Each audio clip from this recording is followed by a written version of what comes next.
Hello folk. ഇന്ന് നമ്മൾ പരിചയപ്പെടുന്നത് ബെൽ ഹുക്സിൻ്റെ കമ്മ്യൂണിയൻ എന്ന പുസ്തകത്തിലെ ആദ്യ അധ്യായമായ aging to love, loving to age എന്ന ഭാഗമാണ്.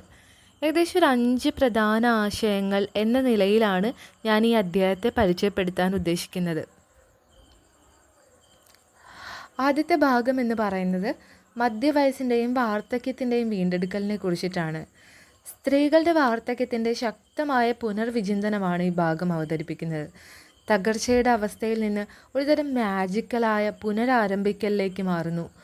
30-40 വയസ്സിൽ സ്ത്രീയുടെ മൂല്യം അവസാനിക്കുമെന്ന് സൂചിപ്പിച്ച പഴയ ചിന്താഗതിയെ പൊളിച്ചെഴുതിയതിന് ഫെമിനിസ്റ്റ് പ്രസ്ഥാനങ്ങളെ ബെൽ ഹുക്സ് പ്രശംസിക്കുന്നുണ്ട്. സൗന്ദര്യ മാനദണ്ഡങ്ങളെ വെല്ലുവിളിച്ചും സ്വാഭാവിക ശരീരങ്ങളോടുള്ള വിലമതിപ്പ് പ്രോത്സാഹിപ്പിച്ചും സ്ത്രീവാദം സ്ത്രീകളെ അവരുടെ ജീവിതത്തിൻ്റെ രണ്ടാം പകുതിയിൽ വഴികാട്ടികളാക്കി മാറാൻ, അതായത് ഒരു തരം പാത്ത് ഫൈൻഡേഴ്സായി മാറാൻ പ്രാപ്തരാക്കി. അവരുടെ ശാരീരിക രൂപത്തിനപ്പുറം പ്രചോദനവും ലക്ഷ്യവും കണ്ടെത്താൻ അവരെ അനുവദിച്ചു. രണ്ടാമത്തെ ഭാഗത്തിൽ പറയുന്നത് ആർത്തവ വിരാമത്തെ വിമോചനമായി പുനർവിചിന്തനം ചെയ്യുക എന്ന തലത്തിലുള്ളൊരു എഴുത്താണ്. അതായത് ആർത്തവ വിരാമത്തെ ഒരു മെഡിക്കൽ അവസ്ഥയായിട്ടല്ല, മറിച്ച് സന്തോഷകരമായ ഒരു ആചാരമായി പുനർനിർമ്മിക്കുന്നതിനെക്കുറിച്ച് ബെൽ ഹുക്സ് പറയുന്നു.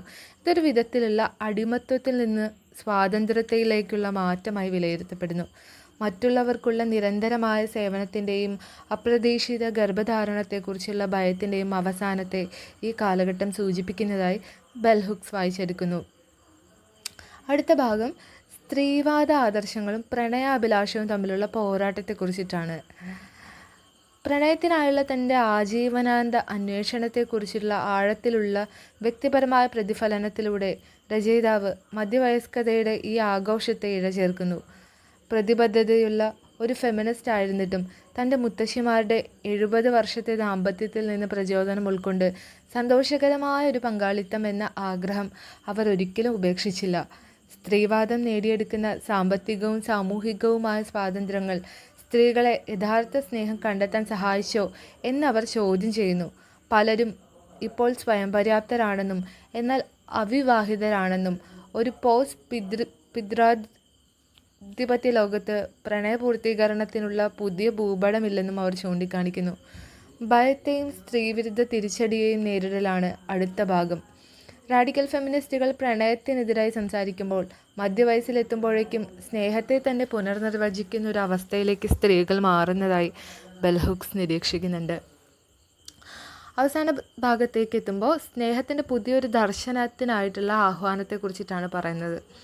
ആത്യന്തികമായി സ്ത്രീവാദം പുരുഷാധിപത്യ പ്രണയ ആശയങ്ങളെ വിജയകരമായി പൊളിച്ചെഴുതിയെങ്കിലും അവയ്ക്ക് പകരമായി പുതിയതും പ്രതീക്ഷ നൽകുന്നതുമായ ഒരു ദർശനം നൽകുന്നതിൽ പരാജയപ്പെടുന്നുവെന്നും രചയിതാവ് വാദിക്കുന്നു.